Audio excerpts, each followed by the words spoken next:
नमस्कार दोस्तों, MGCI के YouTube चैनल में मैं अरविंद शर्मा एक बार फिर आपका स्वागत करता हूं।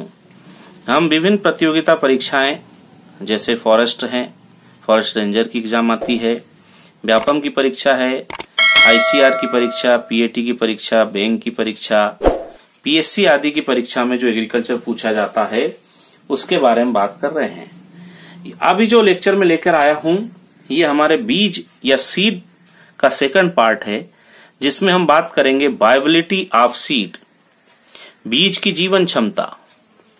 बीज और अनाज में यही अंतर होता है, सीड और ग्रेन में यही डिफरेंस होता है कि जिसे हम जीवित मानते हैं, जिसे बोया जा सकता है, जो नया पौधा तैयार कर सकता है उसे बीज बोलते हैं, और जो नया पौधा तैयार ना कर सके या कर भी सके ऐसे साधारण को कहा जाता है अनाज या ग्रेन।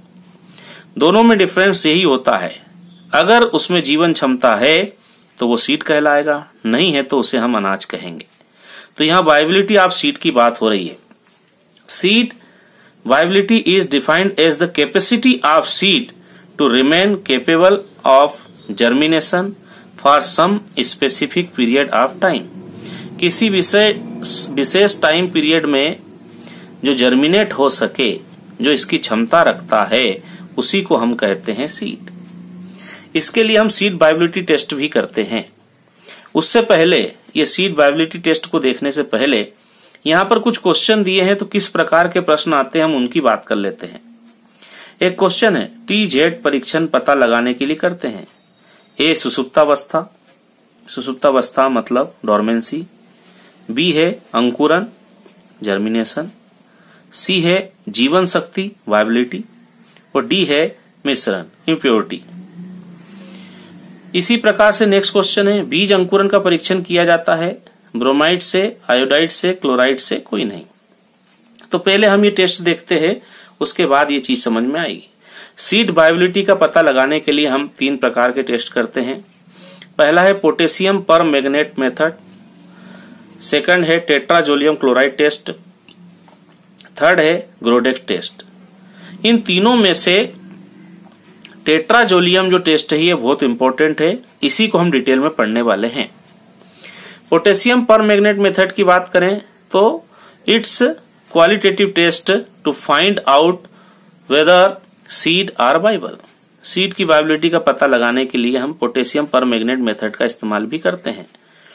उसी तरह से ग्रोडेक्स टेस्ट की बात कर लेते हैं पहले। तो Grodex is a seed germination indicator. It's a brand name of triphenyl tetrazolium bromide, triphenyl tetrazolium bromide in powder form. ज्यादा इस्तेमाल जिस मेथड का होता है, जिस टेस्ट का ज्यादा यूज किया जाता है, वो है टेट्राजोलियम क्लोराइड टेस्ट। इसको हम डिटेल में देखते हैं।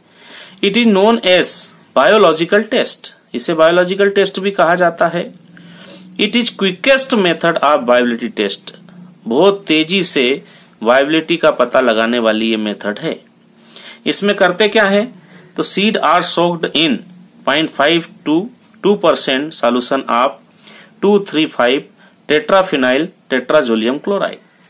0.5 से 2% के घोल में, जो कि 2,3,5 ट्राइफिनाइल टेट्राजोलियम क्लोराइड का होता है, उसमें बीजों को डुबो देते हैं। The viable seed are living seeds, the viable seeds और living seeds take bright red colour. मतलब जो वाइबल सीड होंगे या जिन्हें हम जीवित लिविंग सीड्स कह रहे हैं, इनका कलर हो जाएगा ब्राइट रेड, इनका ब्राइट रेड कलर हो जाएगा जब हम उसे इस घोल में डुबोएंगे।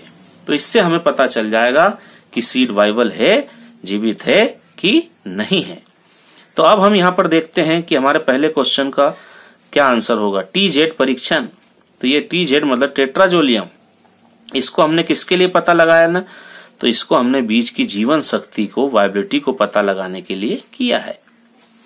सेकंड क्वेश्चन है, बीज का अंकुरन परीक्षण किया जाता है, तो किससे करते हैं, तो ये भी हम करते हैं क्लोराइड से। यहाँ पर हमने देखा ये क्लोराइड से, इसी से हम इसका पता लगाते हैं। अब हम यहाँ पर देखने वाले हैं सीड डोरमेंसी, बीज की सुसुप्तावस्था। तो बीज की सुसुप्तावस्था क्या है?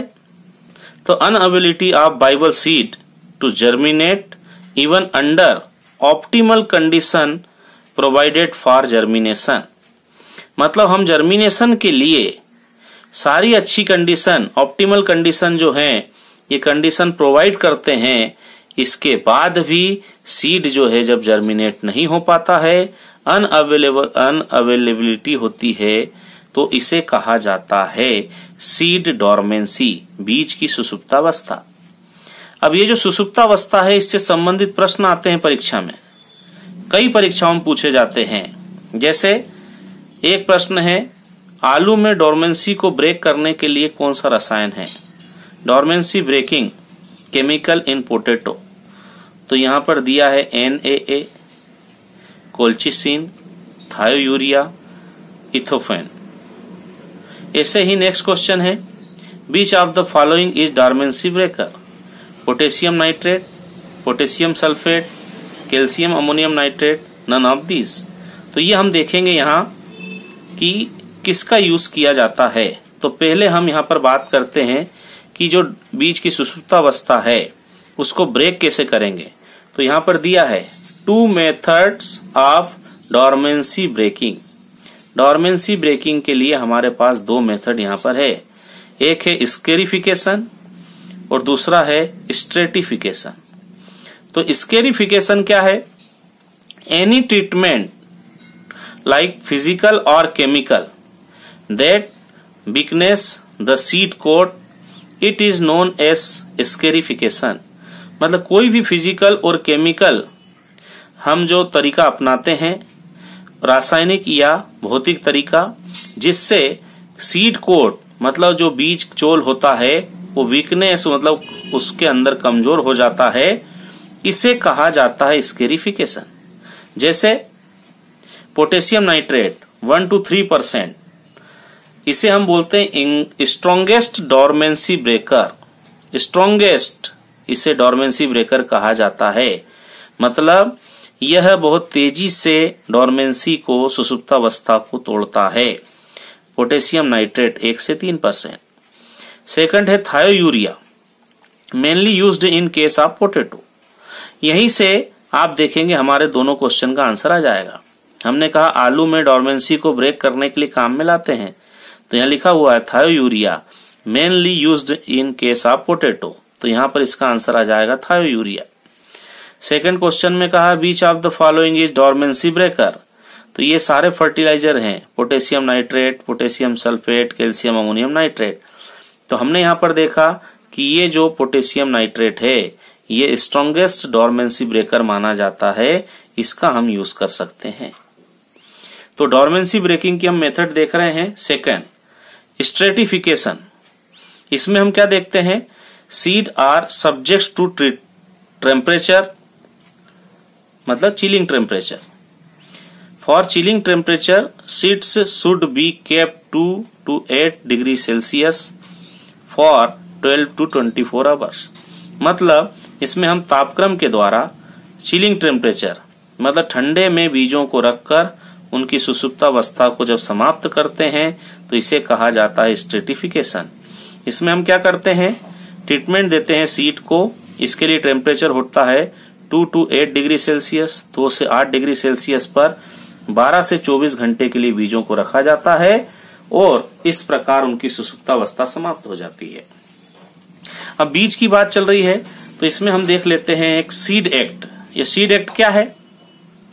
तो the seed act was enacted by the parliament on 29th December 1966 and the seed rule were notified in 1968। मतलब एक्ट जो पार्लियामेंट में आया था वो 1966 में आया था और इसका जो रूल बना था वो 1968 में बना। This act come into force through out the country, पूरे कंट्री में ये फोर्स में कब आया? तो 2 अक्टूबर 1969। ये 3 अलग अलग तरह के प्रश्न होते हैं।